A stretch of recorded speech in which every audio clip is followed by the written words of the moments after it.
Hello, hello. I don't know. The music's still going because I'm watching the show on the side. So that threw me off. Great start right here, but that's okay. I am going to just jump right in because we have so much content to talk about today on this live stream episode of Press Play. Tyler, whoop, that's not right. Let's switch that around. There we are. Tyler joining me today for this. We're back to live streaming, which I'm super excited about, to be honest. Tyler, how are you doing tonight? Not too bad. I'm excited. I mean, this is probably, of all the lists we've ever made in the history of Project, this is one of the ones I slaved over the most, and I'm still not happy with it, and we're going to argue about it a bunch. That's for later in the show, but I'm just getting that out, getting that energy out now, just so that people know what's going to happen. Right. So we do have a very specific theme for today's episode, but as we always do on our flagship podcast, we talk details about other things happening, specific things that are relevant to immediate happenings. Like, let's say, maybe drop a little personal one here. Happy anniversary to Aaron here, as we celebrated yesterday. Was our anniversary. Tyler, you were there for the wedding. You were standing. I was there for the wedding. It was a whole week. It was an eventful week for sure. So I alluded that I might do a nice little shout out. I made a little graphic for us too. So to keep her as part of the show. Nice use of the lasso tool there. Oh, thank you. Yeah, my head's a little rough there. I was gonna say there's a little bit going on there on the head. So I don't know. All right. But yeah, that was personal. I don't know. Actually, this other stuff could be personal things too, because one thing that dropped this past weekend, we've been arguing about. I did want to talk a little bit about the movies that have hit the theaters. Dungeons and Dragons. You a bit excited for it. I don't know. Orion, my son's excited as well. So everybody else seems to give it favorable. Yes, I was going to go see opening it. Weekend. I have not seen it yet. I'm going to see it this week, but I have talked to many friends, many of them, tabletop RPG veterans, aficionados, people who have strong feelings about this sort of stuff. And I've not yet heard a bad thing about it. I've heard some middling reviews but most everyone has said says it's fun. It makes some really fun nods to people who are deep in the D&D world, especially kind of that Forgotten Realms like IP, that Forgotten Realms like world building, but also just like there's talk about like various things. Like there's a character who does the thing where it's basically like, oh, the DM's friend is in town for a couple weeks, so he's just like enters the party and then leaves. Like a lot of just kind of like things that are very clearly written in a way that from the outside are meta, but inside work as part of the story. But I like all these people. I like John Francis Daly and what's his other co-director writer. I like everyone involved in it. I'm excited to watch it. And as we've talked about on this podcast and other Project Nerd, I'm one of the biggest Chris Pine nuts out there. So I'm here for it. So, well, 37.2 million for the opening weekend, which is domestically for one. And for two, those numbers compared to old podcasts don't sound that big, but post-pandemic, that's pretty big. It's not Top Gun or John Wick numbers or Avatar numbers, but that's not a bad first weekend. And it's still trending nicely. And you say that, and I think this is the first, and obviously we're getting close to, obviously prior to the pandemic, the blockbuster movie season went from like July, August to, May, July, August to June, July, August to May, June, July, August. So now it's, however long, but this is the first run of weeks in a row that the theater has started to feel like it felt pre-COVID. We've got John Wick, we've got Air, we've got Super Mario Brothers, Dungeons and Dragons. Like there's more than one or two movies in the theater right now that I will probably go see, it's probably the first time I've been able to say that in a really long time. It is. I'm taking the kids on Thursday tomorrow, which it drops tomorrow. Speaking of John Wick, I did go see that one opening Thursday. Its first weekend was 78 million domestically, which was pretty big numbers for post-pandemic. As of today, it was 125 million domestically, almost $250 million globally. Have you seen this one yet? Have not seen that one. I know you're busy. I know you're a busy guy. It's partially busy. It's partially like living somewhere that I don't really live and like trying to figure out, like, I don't have a theater right now or anything, so I'm trying to figure that out. But I also don't have anyone to really go with, so I don't Fair. have a problem going to the movie theater by myself. But a lot of these movies are typically movies we would make an event of, especially like Dungeons and Dragons, John Wick. So the only like big new releases I've seen I've seen Tetris, which I really enjoyed. It was a lot of fun. Really? Okay. And that's actually pretty much it. Is that a requirement for you to see Tetris? Like, do you have to see the Apple Plus movies? I definitely don't. But I remember seeing the trailer for it and being like, I'm excited for this. So I did. I feel like it's been crammed down my throat. I'll get to it eventually. John Wick was the second best in the franchise, in my opinion, behind the first one. The first one is here. The other ones are fun.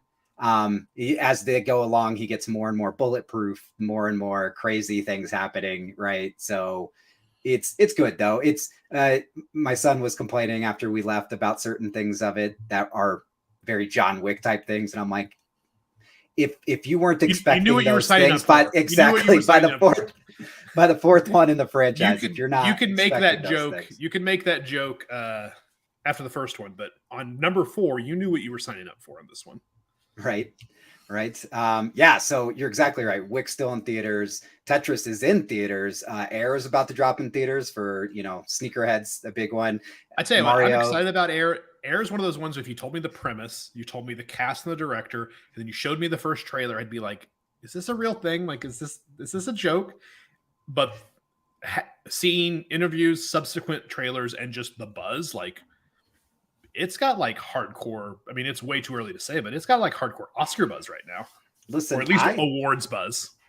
I know people like to knock on them, but I love me some Affleck directed films and some Affleck starring films. I 100% do too. But when you saw like the first shot of him as Phil Knight in like the tracksuit and the glasses and the hair, I was like, what are these guys doing? That's fair. Some other big announcements this week too, of course, or last week now at this point. Scott Pilgrim maybe comes up later. I don't know when we get to our main topic here of cult classic films.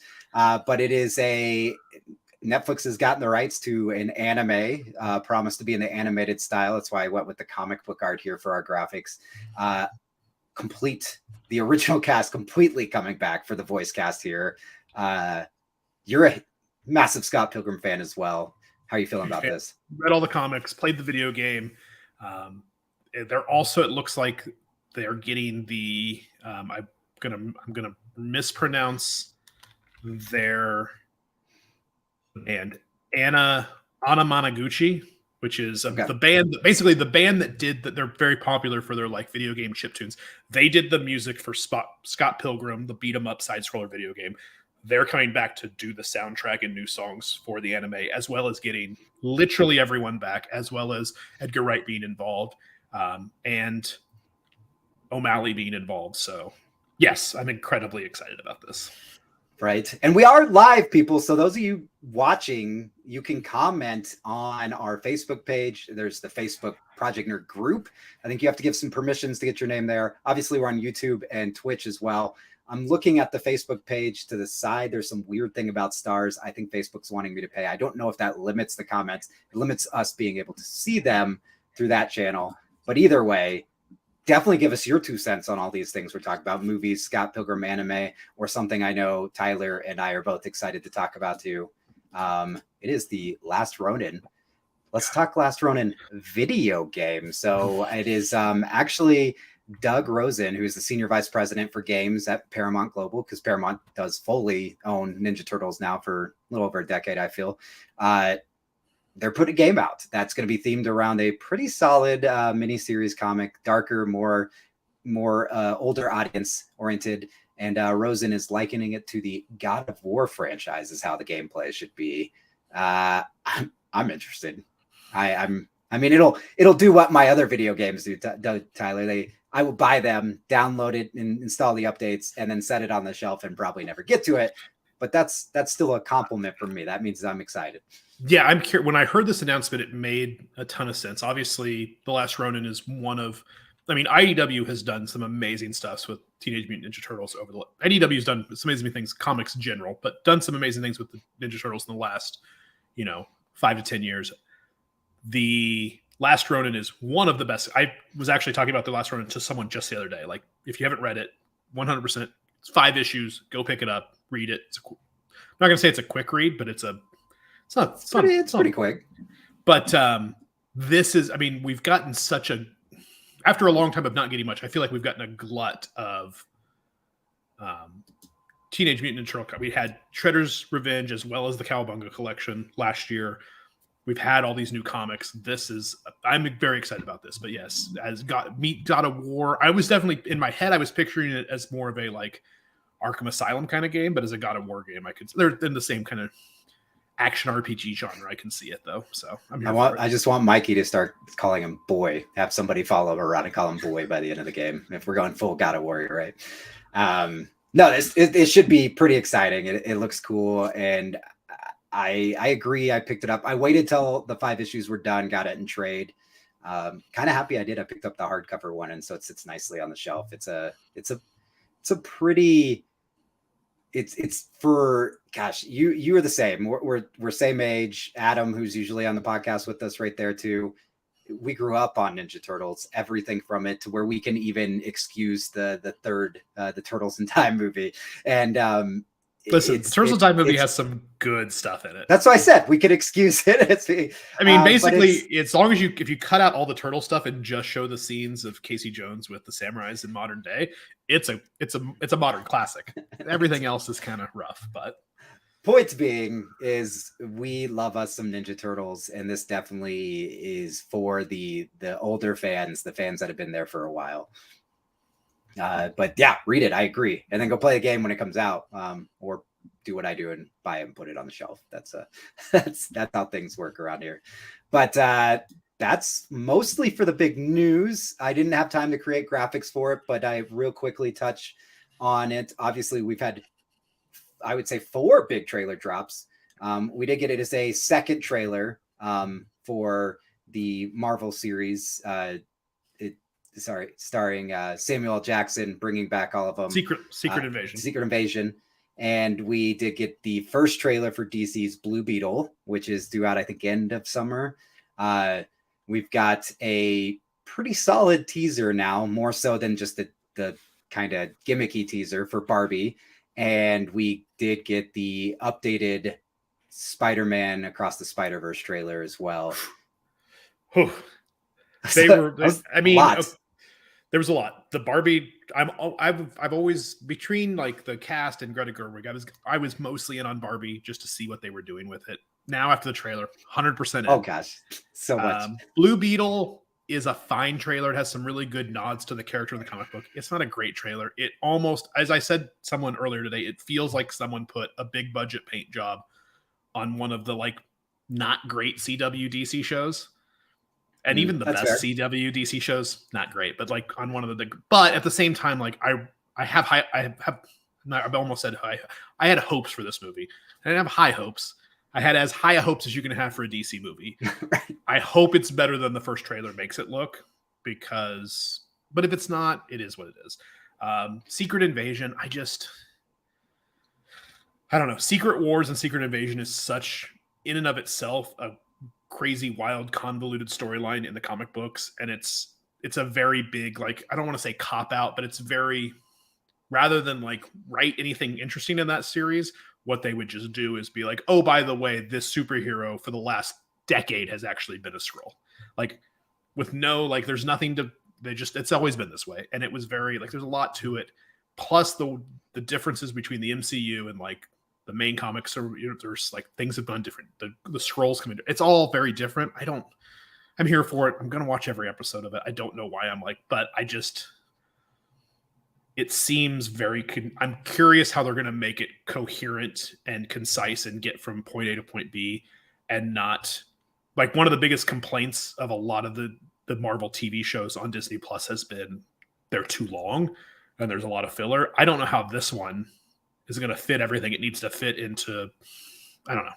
May push it into the films. I'm not going to do anything. Spider-Verse is amazing. Watch the Spider-Verse trailer. I was already 1,000,000% in on a sequel to Spider-Verse I didn't need to see anything else, but I loved every second of it. So also completely in, and I told you earlier when we were talking about it that I'm not going to watch it. I did end up watching it right after I watched the Barbie one. Looks fun. There was a few fun things, as you pointed out.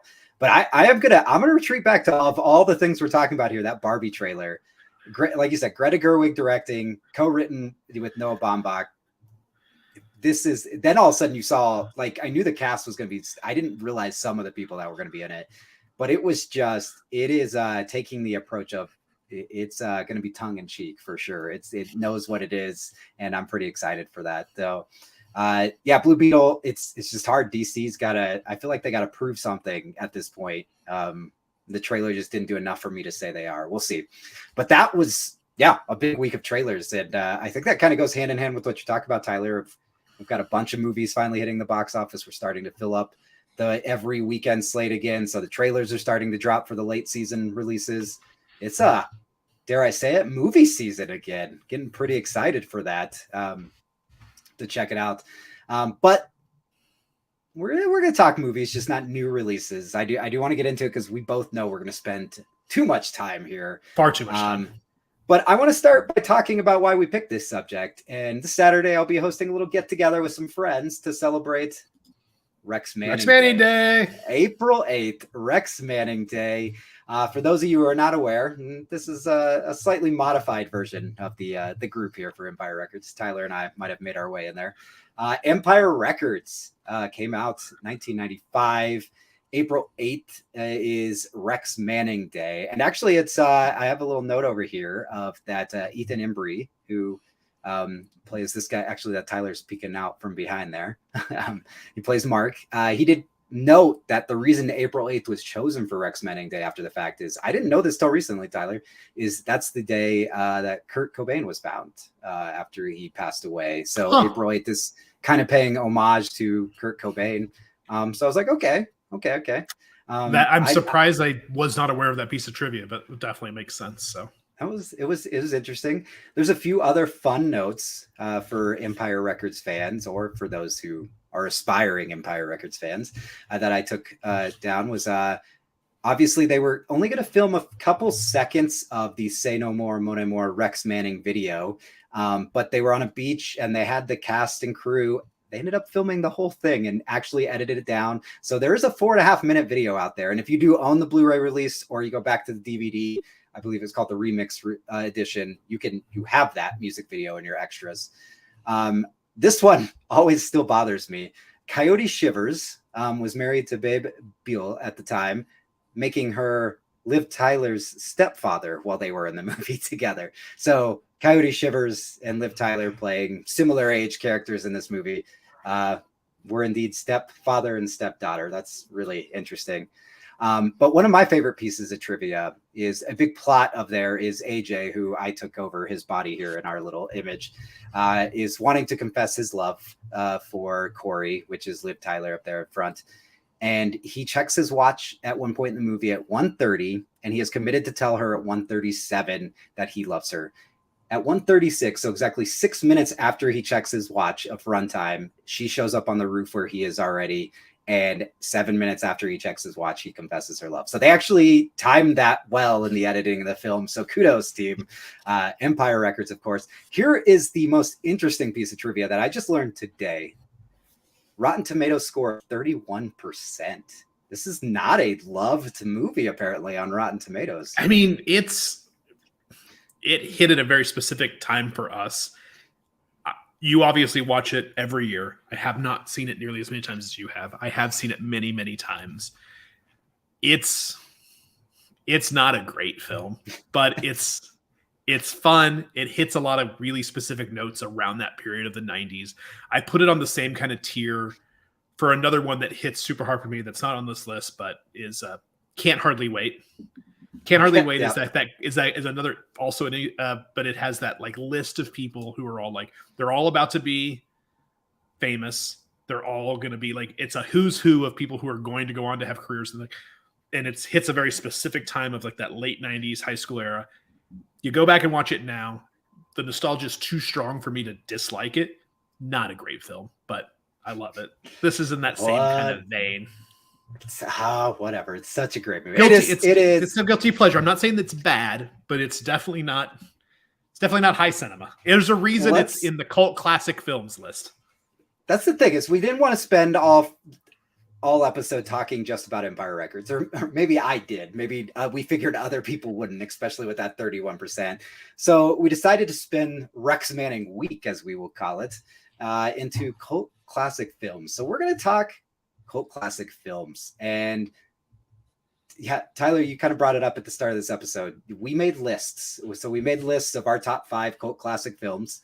Cult classic is obviously... you could argue what that means and what it is. It is ill-defined. I would say the best definition that I could make, the best elevator pitch is, it is a movie that was not necessarily critically well received or made much money at the box office, but after its original theatrical release picked up a very devoted following on VHS and or DVD and or Laserdisc or Betamax or in like midnight showings and stuff like that, and has since gone on.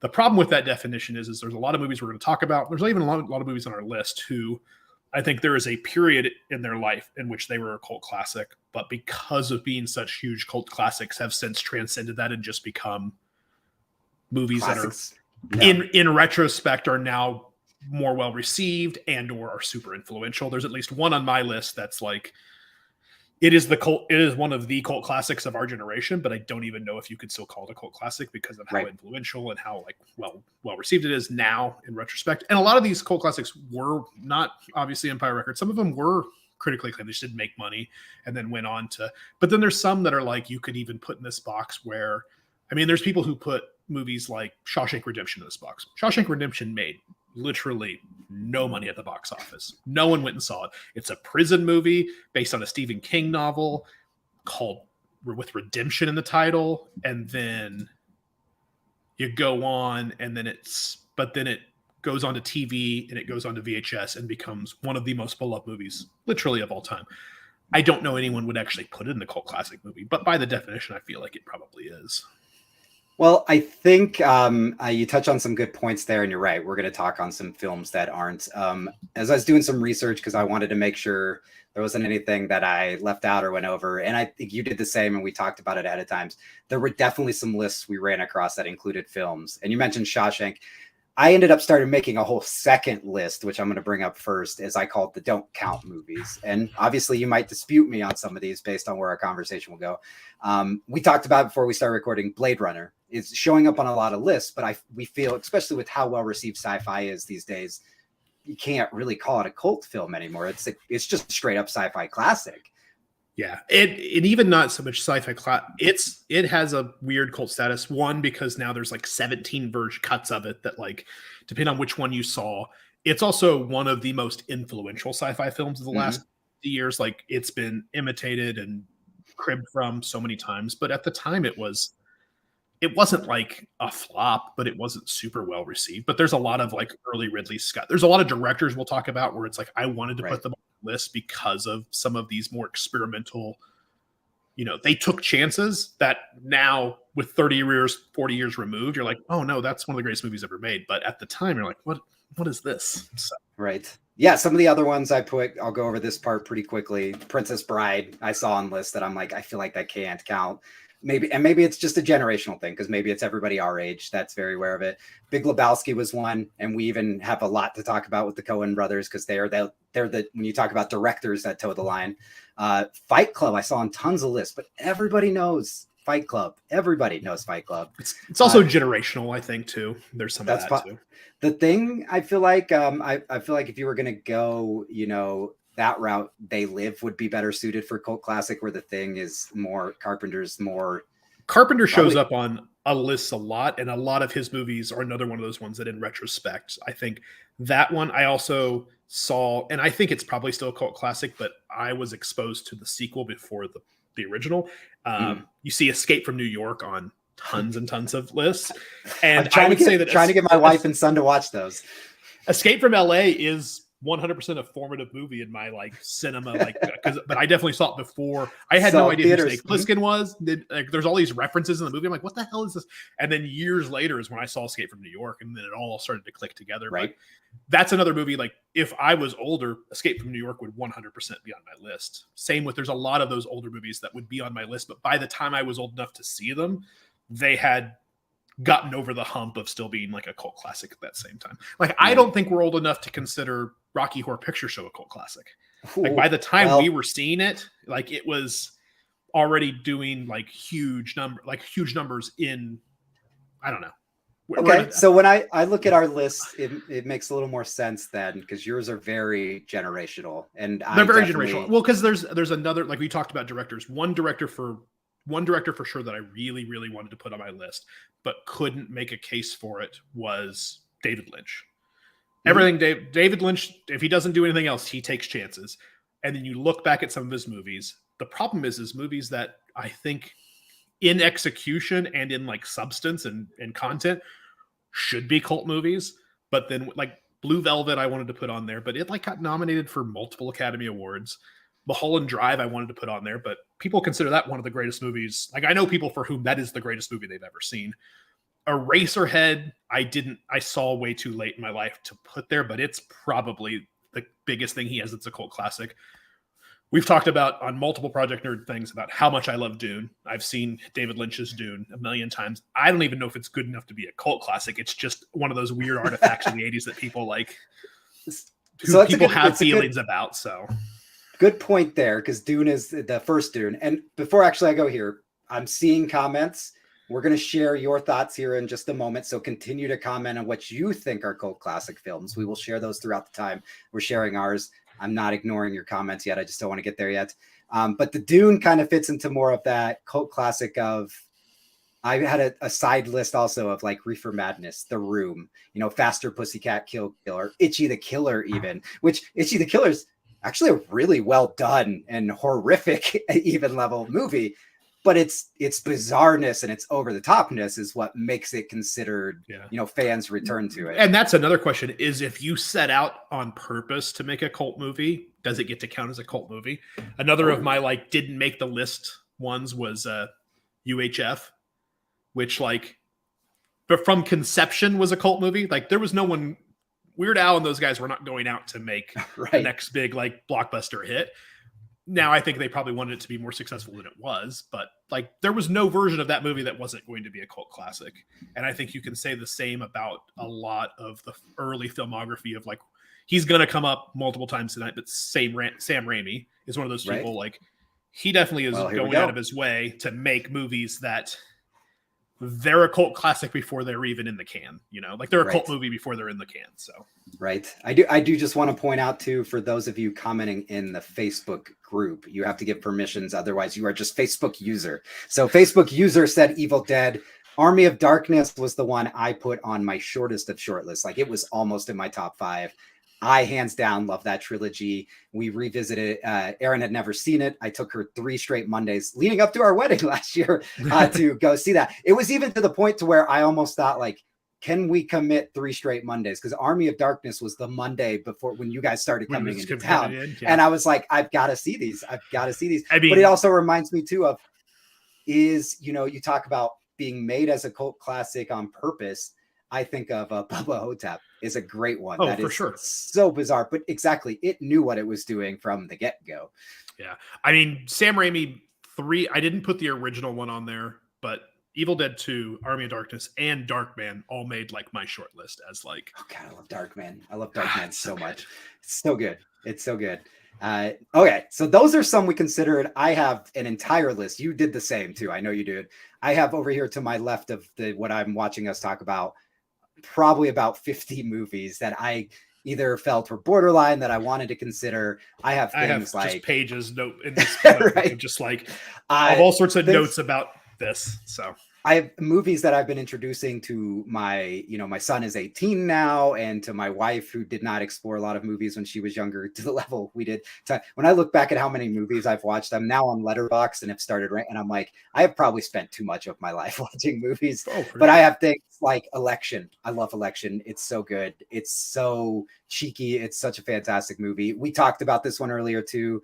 The Coen brothers, Barton Fink is just Barton Fink was like number 6 on my list, and right, I'm upset that I wasn't able to put a Coen brothers. They're another one of those directors. Like, I'd like to put them on this list just to because they're a director that went out there and took chances. The Coen brothers, the Sam Raimis, the Lynches. I also really tried to look for an excuse to put. I looked for an excuse to put a lot of directors on this list. There are a couple of directors I managed to find an excuse to put them on the list. I'm excited about that. So, well, I think, we've talked to other directors too, because one more I wanted to touch on was either, Bottle Rocket, Rushmore, that era of Wes Anderson. But that leads to a good point of another thing when you're talking to these directors. Wes Anderson is one of those ones now who has blown up so big, and especially on the award side as an award darling and things, that people have started to go explore those earlier works too. And I think I don't know. So it makes it questionable, but it's funny because of that. After the newest trailer came out for Meteor City, I had a conversation with someone who's never seen a single Wes Anderson movie, but is familiar with, the palette and the shot composition and like the aesthetic of them, and was having to go through his entire filmography and talk about it, and sitting there and thinking about it like that was very interesting, because it's one of those things where like his fame and people being huge cult-like fans of his work is what's gotten him to the point where these are now major releases. Right. But like in a vacuum, any of the movies that he's made that have been crossover successes, I would say like most people probably would consider like, what would you say? Probably his most accessible movies, probably Grand Budapest, maybe. Grand Budapest, it was that era after, I feel like it was, the Royal Tenenbaums really kind of put him on the map. So those 2 or 3 afterwards might have definitely. Well, Steve Zissou was like very, like Life Aquatic wasn't super well received.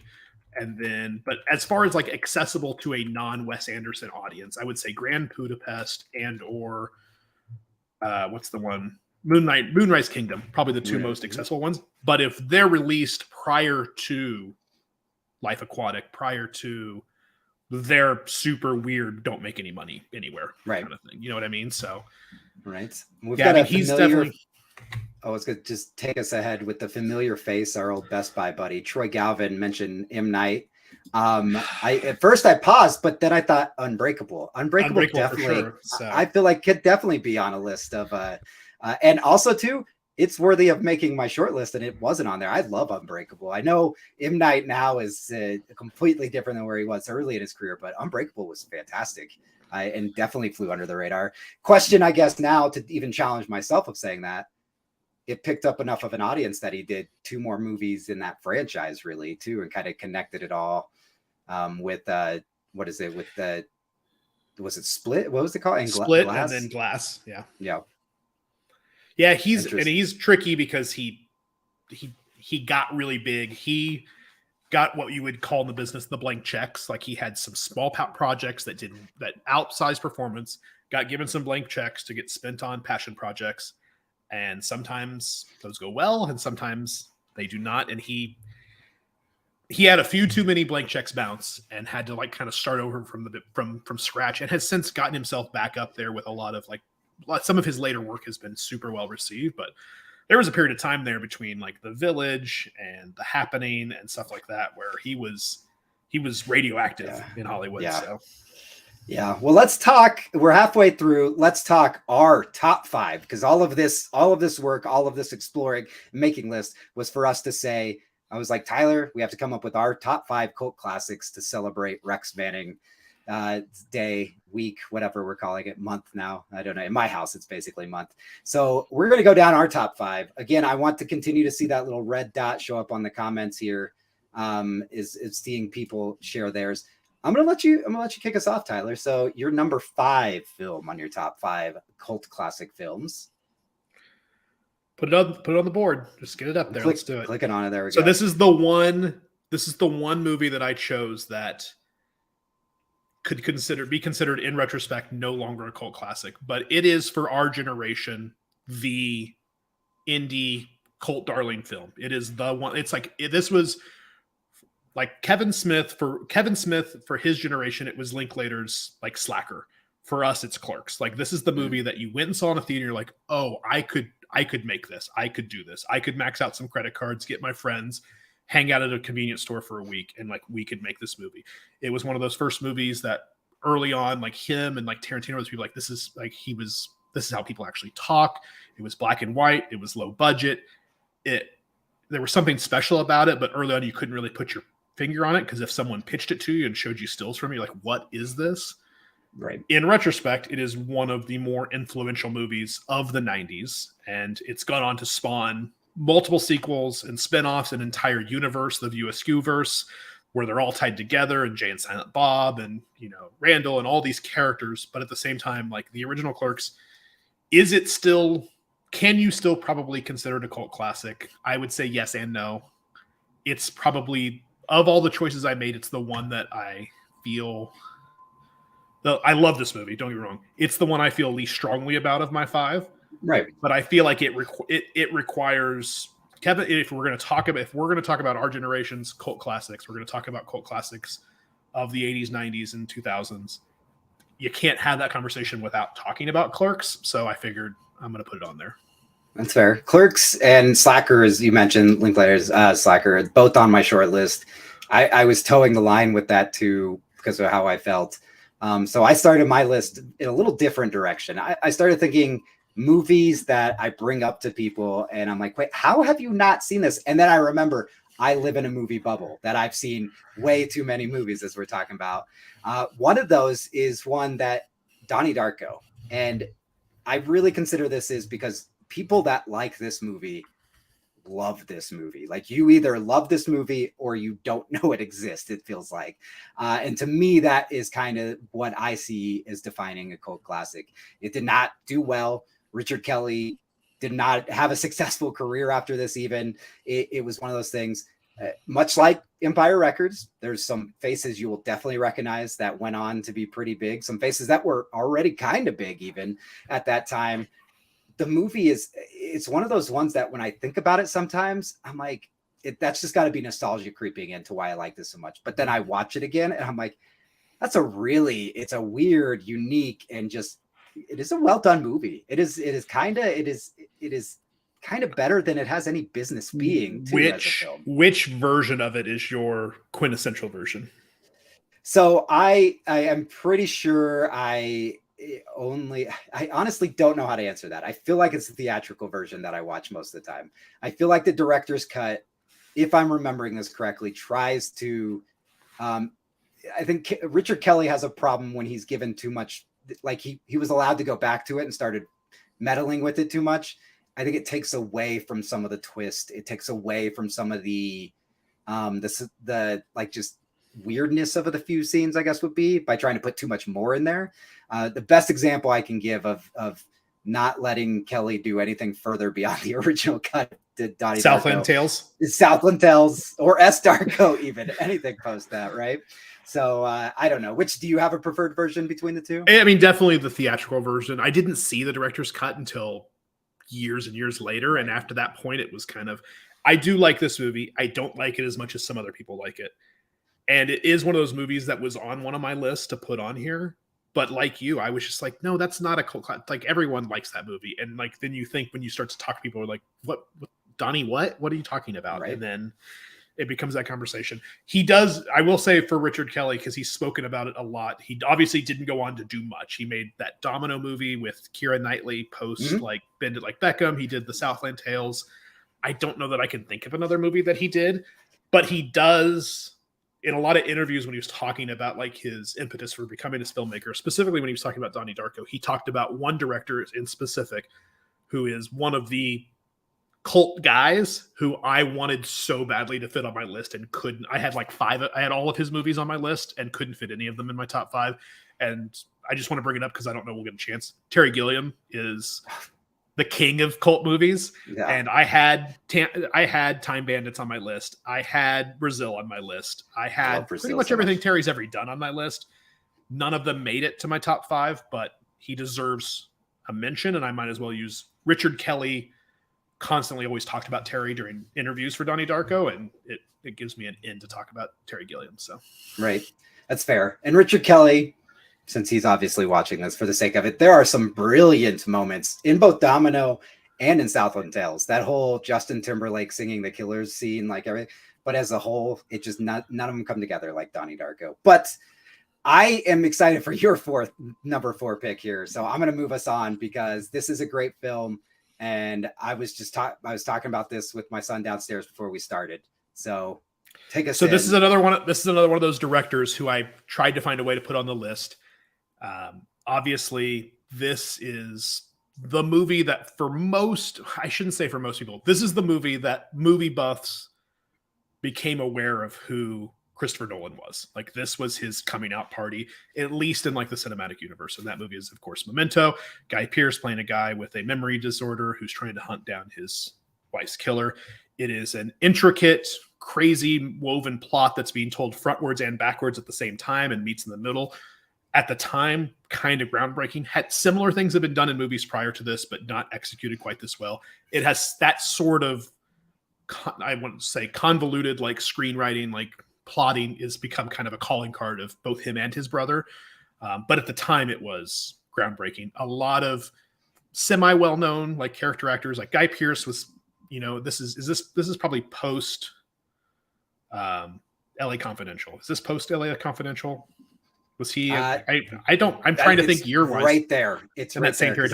So he's not. He's kind of known to American audiences, but not really. Carrie Ann Moss was like someone you recognize as a character actor. Joe Pantoliano, like a lot of really interesting people in the movie. I don't know anyone who's ever sat down and watched this movie and not enjoyed it and or wanted to then immediately watch it again and like realize to pick it all out. Realize it does not cheat, like it plays by its own like internal logic. And it's the last, I don't know. There are other movies that Nolan has made that skirt the line of cult classic that have since become a big deal. This is another one of those movies though that like in retrospect, everyone's like, oh yeah, I love Memento. I watch Memento, when that's untrue. People watch this movie after they saw like Batman Begins or after they saw The Prestige or after they saw Inception, but it was a cult classic among movie buffs for a long time. Like it did really well in the festival circuit. I'm trying to remember. I'm assuming it could not have made any money. It did not. It bombed terribly. We watched this recently, actually, and a couple of the fun facts that I was reading was how poorly it did at the box office. 40 million at the box office in 2000. But yeah, it made a big splash. It premiered at the Venice Film Festival. Like there were many critics singing its praises, but I want to point out though, you mentioned it was 40 million in 2000. So that is the year after both, two actors in this film that were in The Matrix. So like their presence wasn't enough to even pull there. Another fun fact about this one, and Tyler, I'm sure you owned it, so I don't know if you know about this, but on the DVD, you could go through a whole series of like weird tricks in the menu to watch the film in the version of real events. So not in the way the movie is cut, but in what would have happened from first to like last. It's one of those first movies where people like would do fan cuts, and then obviously special features had cuts on it. This is also, if you listen to any of the Nerdcast or Project Nerd stuff that I'm involved in, you'll hear me sing wax poetic about various cinematographers. This is also the first movie that really introduced me to Wally Pfister, who went on to be the cinematographer for the Dark Knight trilogy, Inception, Moneyball. He did a lot. He's probably one of my top, 2 or 3 cinematographers after Deakins. Roger Deakins. That was weird. But it's a really well shot movie, but if you go and watch this movie and you can see, the makings of what Christopher Nolan is going to become, now he's someone who can just walk into any studio and say, I want $50 million to go make whatever I want. And you can't ask me any questions. And they're like, okay. Right. Well, Gary here agrees with you, says this movie is great. But I want to move along to my number 4, because I think very underrated filmmaker, as you can see there, being John Malkovich. Kaufman script, directed by Spike Jonze. Spike Jonze entered the world of filmmaking by being a skateboarder that was just hanging around with the Beastie Boys and decided to, yeah, I can shoot your Sabotage video. That's fine. We don't need permits. We don't need anything like that. And then has gone on to do a movie like this, Her, Where the Wild Things Are, which is probably one of the most beautiful adaptations of a short children's book. But Being John Malkovich is the one here that I focus on being number 4. This is another one. I could say the same exact sentence I said for Donnie Darko. It's one of those ones to where when I talk to somebody about it, I'm shocked that they hadn't seen it, or if they have seen it, they love it. They love it. And it's one of those ones too, that when I rethink about it and I think about the premise and everything to deal with it, I'm like, it's got to be the nostalgia that makes me love it so much. And then I go rewatch it and it's just such a good film. It is so well done. It is John Malkovich. This is where he definitely like cemented himself as becoming that comedic force, I would even say. Like he was just, but Cusack's great in it. All around, just a fun movie. And the concept is just stupid. It's stupid. It's really so out there. It's stupid, but that's Kaufman for you. That's a Kaufman script. And we've talked about this previously too, focusing on Kaufman. Kaufman movies that are written by him and directed by somebody else are superior than movies that he also in tune directs. This is true. And this is one of them. The other Spike Jonze directed Kaufman script that came out a couple years after this was on my list, on my short list, and that's Adaptation. Nick Cage did not make my top 5, but Nick Cage is in about 10 different movies that are on my like short list. I could make an entire cult classic movie of just Nick Cage movies very easily. And Adaptation would be one of the ones that made that probably the top of the list, obviously. So it's another one I watched recently. I love going. So good. Adaptation is such a good movie. So as we move along, I'm going to honestly say from my perspective of the 10 total movies we have here, your number 3 might be the least known one, I would say. I don't know how Phil you. So here's the thing about this one. This is a movie that I love this movie. I've seen this movie a million times. It probably only makes my list because of recency bias. And that is, there is another podcast of which I am a huge fan called Blank Check with Griffin and David. Blank Check with Griffin and David is a movie podcast about filmographies where they'll pick a director and then they'll do a mini series of like every director, every movie they've made. And they focus on a lot of inside baseball, behind the scenes. And it's called Blank Check because they talk about directors who have success early in their career that then gets them a series of blank checks to go and make crazy passion projects. For those of you who are unaware, Shallow Grave is a movie about a group of friends who find a bunch of money in this house and there's a dead body and there's a whole situation. But what people don't probably know is this was like the big coming out party, specifically in England or in Britain, for Danny Boyle, who would go on after this to make movies like Sunshine, Slumdog Millionaire, Steve Jobs. Danny Boyle is one of my favorite directors of all time. 28 Days Later and Sunshine are two of my favorite like genre movies of all time. But this is how he got his start. It's a very young Christopher Eccleston, a very young Ian McGregor, and it's a visceral movie. Like if you're familiar with Danny Boyle's style, you see like an uncut kind of edgy version of his film where it's very kinetic. It's very like in your face. There's a lot of like interesting camera moves and a lot of stuff from like up, down, and up and over. But it's a very visceral film. It's a very like kind of it's a thriller. Like it's a psychological thriller. Mm-hmm. I don't want to talk about the plot too much to spoil it for anyone who's never seen this movie. Go and find it, pick it up, and watch it. But he is one of the few he's one of the directors who I wanted to make sure that made my list.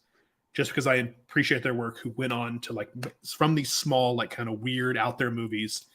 And he even has like one unreleased movie that's even apparently weirder and out there, like this alien love triangle movie that never even like saw the light of day, that has a lot of people in it. But like it's funny to watch this movie now and explain to someone it's Danny Boyle. And you'd be like, you mean the guy made Slumdog Millionaire and Millions? But then if you're familiar with his whole filmography, you can see, you can really see the bones of what he would become. Yeah. Cause like the next big thing after this for him is Trainspotting, which then turns into a bunch of other movies like Millions, like Sunshine. But I love this movie, and I didn't know he had already kind of been on the scene by the time I finally saw this movie. I think I saw it on like a HBO or Cinemax one afternoon and was engrossed with it, went back and found it on DVD, watched it multiple times, and have since become a huge Danny Boyle fan. But this is kind of his entry into the world's the consciousness of moviegoers. So if you've never seen it before, please go watch it. Right. Well, my number 3 is one that you've already said is we're too young for, but I don't care. The Rocky Horror Picture Show is what introduced me to cult films. The thing about this one is it's so bizarrely a cult classic, and I'll explain what I mean in that sentence. This movie is why I would say the most of even the ones that I'm about to get to, of even your Clerks you mentioned. I think this is the most widest known movie of the 10 we have on the list. I won't. Widest known. Is it the widest seen? Probably not. Who has seen it, though, is what is weird. The fact that my mom, my conservative Southern mother, is the one who introduced me to this film is just bananas in the first place. The fact that this still attracts midnight screenings, and this is another one, if you've seen a theme with my list, to where you talk to one person and people don't even know what you're saying. If you bring up Rocky Horror Picture Show to another person, they've been to a midnight screening. They've dressed in a certain way. They've thrown stuff at a screen. They've seen something. It is one of those movies that the fan base for this, of all ages, of our generation, of even the younger generation now, and of course the generation this came out for, is diehard about. They are diehard about it.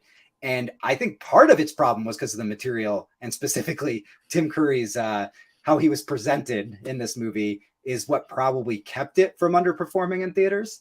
But it has definitely found a home and an audience sense, and it's very niche. And that to me is what makes me think of it as a cult classic. And again, because it's definitely a nostalgia piece. It's odd that, my family is what introduced me to it, but it's something that I can revisit in such a weird way that makes it one of my favorites. It's just unique.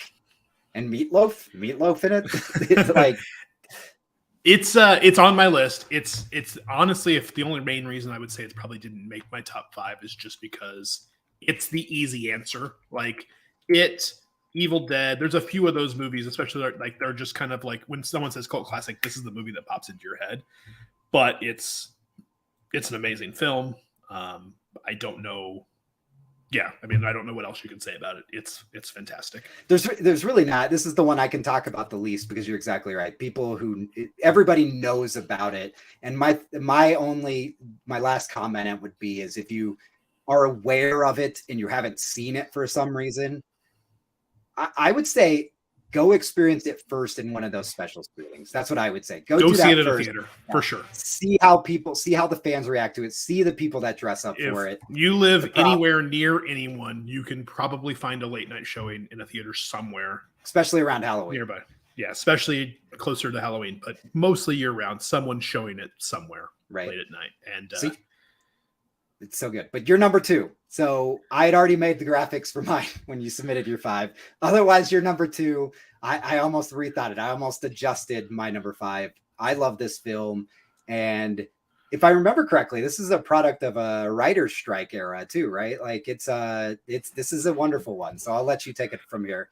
So Dark City I knew this was the first book. This was the first movie that was on my list. Like of all the, when you sent me the idea of like, hey, we're going to do cult classics, you need to give me your top 5. The first thing I did was just take a piece of paper and wrote down Dark City.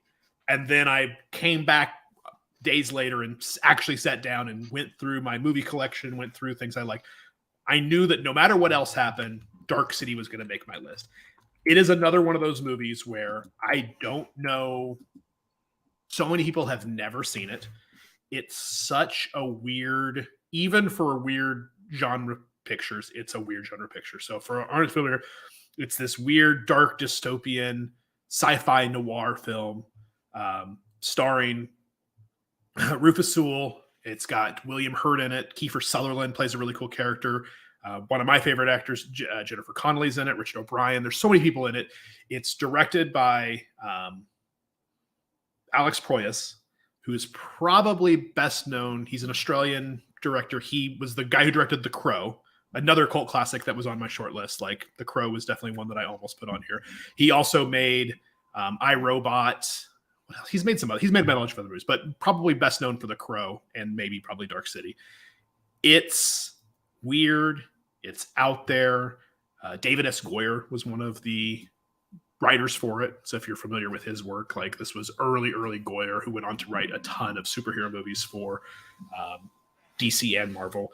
But it's another one of those ones I don't want to spoil too much with it, but it's this weird noir sci-fi thing where there's this guy who has amnesia and he's a murder suspect, but then there's these weird guys you can see here on the left, the strangers who are everywhere, and it's just there's so much going on in this film. It's very noir. And even when it's over, you're just like, it's like on my Mount Rushmore, because like obviously I'm a huge genre guy, I'm a huge noir guy, I'm a huge sci-fi guy. Like Blade Runner, this is a spiritual successor to Blade Runner in every sense of the word. Like this came out 15-ish years after Blade Runner. Mm-hmm.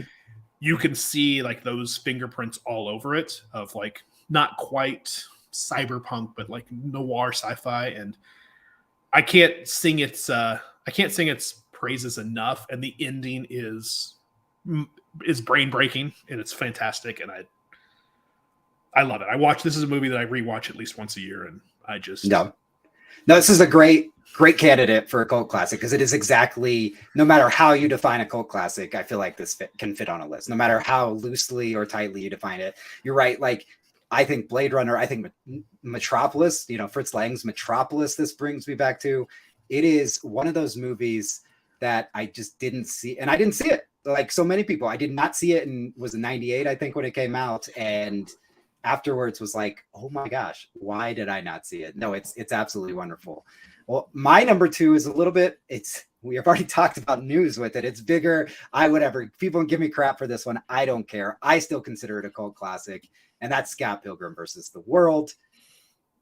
Which, to be fair, it's a cult classic for you because you did not go see it in theaters. Like an idiot. Every time it gets brought up, you give me a hard time for this. We had a winter storm that knocked my power out, and I had to get my freezer and fridge stuff and my child to another place of warmth. Was unable to see that film right away. But I did see it shortly after. I did see it in theaters. I will say that. We were excited for it. Tyler, you had definitely read it by then. I feel like the two of us were running around. We were working at Best Buy at the time. The two of us were running around and telling everybody to see it. This is something I just definitely fits the case of where you say it had its era, and it was a short era of being a cult classic. And I think as nerds have taken over the world as at least entertainment and media for a way, it has definitely gone mainstream. Arguments have already taken place within my house about me thinking this is more niche than it actually is. And if you go to Letterboxd, you go to IMDb, there's a pretty solid amount of reviews and rankings and things. It is a pretty popuar movie. Why I love it. The two things that are tricky for it. One is obviously like it didn't do well in the box office. Right. What we expected. The one thing that's kind of against it is by the time this movie comes out, Edgar Wright has already made Shaun of the Dead and Hot Fuzz. So like this, almost any success this had outside of fans of the comic book and fans of some of the actors and actresses in it came strictly from people being fans of Edgar Wright. Like he had come out of his indie. I mean, Shaun of the Dead, you can almost make a case for being a cult classic, although it's since gone on to become massive. I think his cult classic would be Gavin and Stacey, like his television, like the television show, but not Gavin and Stacey. What's the one he did with the TV show that he did with Simon Pegg? Yeah. Yeah, I mean, it is a cult. I mean, there are so many people who did not see this movie in theaters who still haven't seen this movie. But the only thing I would count against is the fact that by the time it came out, Edgar Wright he got to make this movie because of how successful Shaun of the Dead and Scott Pilgrim, and Hot Fuzz were. Right. I give you that. I think it's, I don't know. Brian O'Malley was very hands-on with it too. And it made it, I think, very quirky and niche and it's almost like a video game and a comic had a love child that came out as a movie when you really think of it. And I think that impacted it to some in a way where audiences weren't ready for that at the time. And again, as that's become more mainstream, I think too, yeah, again, you can make the argument, but you do make a good case there. I'm still defending it. I love this film to no end. we watch it. You want to talk about my number one movie that we talked about that I watch on the regular? I watch this movie. This movie's on 4 to 5 times a year in our house, minimum. It is frequently played and loved by the entire family. And the kids have now read the comics, everything like that. So it's a good one. But I won't spend too much time on it because we are getting tight on time. I want to go to number one. So Tyler, you're number one. It's a doozy. Yeah. Here's the thing. It's another one of those ones that probably creeps into, in this day and age, almost too well known to be a cult classic, but at the time, no one saw this movie in theaters. Its entire life was on DVD and VHS. It's obviously, it so encapsulates just the weird, like, existential ennui of office work in the 90s. Obviously, the creator of it, for those who aren't aware, is also I can't talk. So Office Space was written and directed by Mike Judge, who's probably will always forever be best known as the creator of Beavis and Butthead and the voice of Beavis and Butthead. Also made King of the Hill and made quite a few movies after this, but this was like his first, not counting Beavis and Butthead, his first big movie. And at one point in his life, prior to becoming like a animator and a movie director, he worked in basically for a software company in Texas, sitting in a cubicle, like living this doldrum life, and made this movie. And it connected with a very specific, and of all the movies on this list, of all the movies we've talked about, of all the movies we didn't make the list, every director, every movie that's been brought up, I have easily seen this movie more than any of those movies. I maybe have seen this movie more than any movie I've ever seen. I don't know why. It's just one of those things. It's a comfort film for me. I can quote literally the entire movie from beginning to end from memory. Like, I love this movie so much. It's hard to overstate it. I would say that probably most other movies that Mike Judge made are probably more of a cult classics these days than this one is. Like, I'm trying to think other, like, obviously Idiocracy. Extract, Idiocracy, obviously. That one I think could have been a bigger movie if it didn't get like, buried by the studio. Extract didn't do super well, the Bateman Mila Kunis movie. He didn't, I don't think, he directed that one. He wrote and directed that one. Mm-hmm. But it's so good. And I don't know that there's probably anyone who's watching this who hasn't seen it, but that's the thing. So my argument is one, hands down, don't disagree with you on anything. I could put this on list which I've considered Project Nerd Personalities doing, making a AFI style top list. Office Space would be something I would put on that list. But that's the thing, is I can go into a work meeting on Monday, and if I say a line, this is my argument because Scott Pilgrim in this one is the one my son has debated with me. He says Scott Pilgrim's bigger. I can say a Scott Pilgrim line. Maybe one person will understand what I'm saying. If I say specific lines from Office Space, everybody in that call knows what I'm knows. No, you're not wrong. I will say counterpoint though. This movie cost $10 million to make and made $12 million in the box office. I mean, that's technically not a bomb. So I guess, but that is the definition of a bomb. Like, yeah, it's a wonderful movie, and I definitely agree with you that it is. If you were to look and define cult classics as at least having an era of being, as you were describing earlier, this is definitely one of those ones, and would be in an accumulative list towards the top, if not at the top. So yeah, it definitely became a meme. I mean, like, just a meme unto itself. Like, so many of these characters, it's tricky to.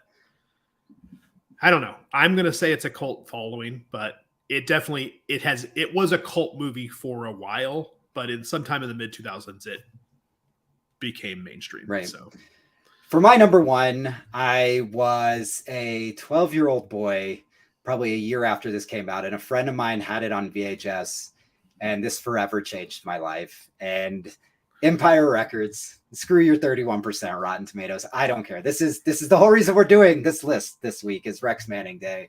I cannot think. I could probably just. I don't need a script in front of me. I'll just tell you the whole movie and every line that's spoken in it, tell you about all the characters. We're dressing up this weekend as we celebrate Rex Manning Day. We'll have pizza. We'll have Mark's Special Brownies. We'll have cupcakes because there's 24 usable hours in every day. We will have it all here for our Rex Manning party. Empire Records is just one of those films to where it's, if you've worked in a independent retail environment or a smaller business, I'll even say retail, in an independent customer service business, because I would say Pat's for you would work in something like that. You can relate to something that happens in this. In fact, the guy who wrote the movie worked for a record store, and most of the people that worked with him after seeing the movie was like, every one of those moments happened at our record store. It's one of those things to where if you hadn't, or like you were a 12-year-old boy at the time, you wanted to work in a record store because of what this movie was doing. The soundtrack I have listened over and over and over, and I have worn through CDs on the soundtrack to the point to where I had to buy a third version of the CD and started making copies of it on my computer to stop killing my original one from overplaying it. The soundtrack is out of this world. The film is, it's not as special in terms of plot, or you talk about Dark City, like what it has to offer in terms of plot, being John Malkovich, I'll go back to Memento, right? Those, it's pretty straightforward. It is what it is. It's just telling the story of a group of teenagers, like almost adults, acting like children in a sense, in an environment, but it's so fun and it's so great and it's just enjoyable. It's just the right level of charming and nostalgia and everything for me. And it's one that as many of these movies as we revisited, we talked about, I was introduced to much later or found, a different time. I was the kid when I found this one, and it was just a year after it came out. And to go around with my friend and be like, this is great. And nobody in the world knew what I was talking about, especially at my age. As you describe it, I think I've kind of put my finger on why it didn't resonate for me the way it does for you. And I love this movie, don't get me wrong. One is I did not see it young enough. I didn't see it young enough. And the other one is, as you were talking about the whole thing about working in a record store, that whole thing, not only did I not see it young enough, I definitely saw it well after I had seen High Fidelity. And after that, it's just like, it's like, this is like shitty. It's like shitty High Fidelity with kids instead of like adults. Like, what's going on here? High Fidelity is great. Yes. High Fidelity was on a short list for me, and then I was like, oh no, that was actually had people in it. So right. No, this is the one, and this is the one that brings us back full circle to, of course, this Saturday, April 8th. We celebrate the legend, the washed up legend that is Rex Manning. If you haven't seen any of these movies that we just went down the list for, and let me pull them all up at once here. I can't recommend them. I can't recommend enough them all. Not just the 5 I picked, Tyler. I think your 5 movies are fantastic. I love, like, I'm looking at all 10 of these, and these are movies that I would go, if anybody was to say to me tomorrow, hey, do you want to watch insert one of these 10 films? I'm like, yes. The answer is immediately yes. Definitely own all of these movies. I know that. Yes. So. Yes. That is also a yes. At the same time, I own 1,500 movies. So, but yes. Any other honorable mentions didn't make the list, or like concepts that we didn't get to that you want to check off your list you've got over there? Because I have a couple that I want to like at least give mention to. I think I touched on most of the ones that I was saying. I really felt the questions were, of course, if we had a lot more time, would be that early. You talked about early Coen brothers. I think we have a clear favorite, but early Wes Anderson is Bottle Rocket, Too Small Still, and his Rushmore, his like launching point in his cult classic, is things like that could definitely be debated. But as you said, all the Coen brothers, early Coen brothers stuff, yeah, right, this topic we could talk for hours. The two topics, the two like other like genres that I struggled with wanting to put on the list, but like don't really fit the mold, but could be considered cult classics. One is some of those very specific niche comedies of like our childhood, not childhood, but like of our adolescence and high school.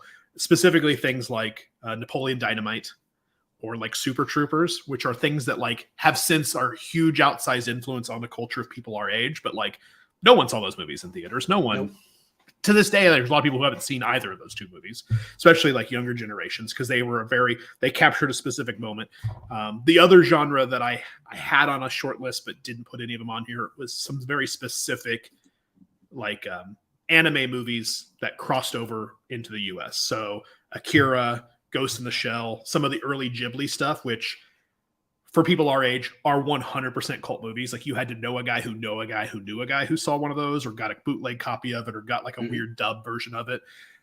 In retrospect, now they've kind of anime's taken its place in the pop culture. But like when we were kids, anyone like it was you had to do some work to see Ghost of the Shell or to see Princess Mononoke or something like that. So, right.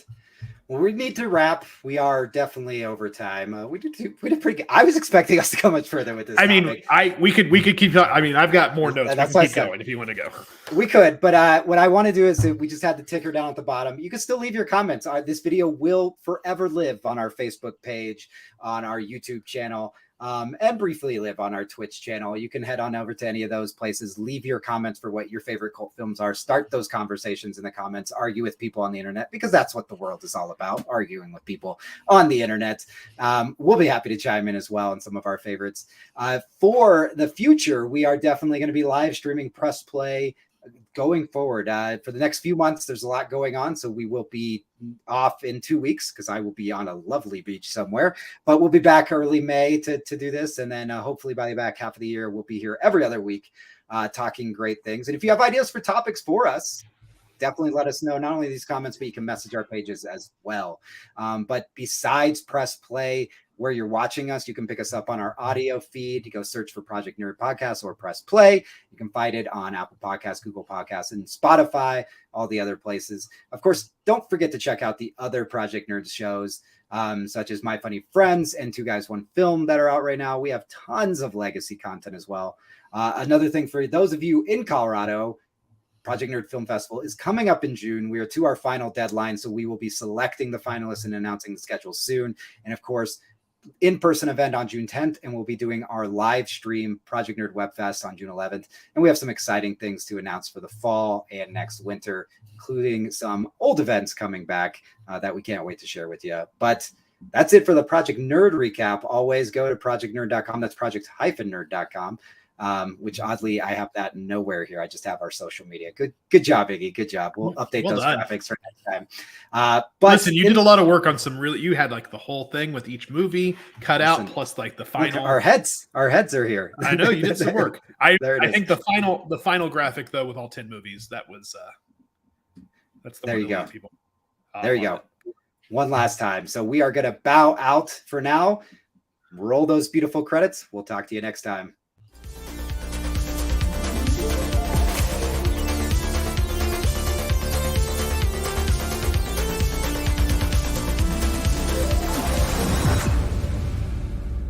Did Project Nerd make that?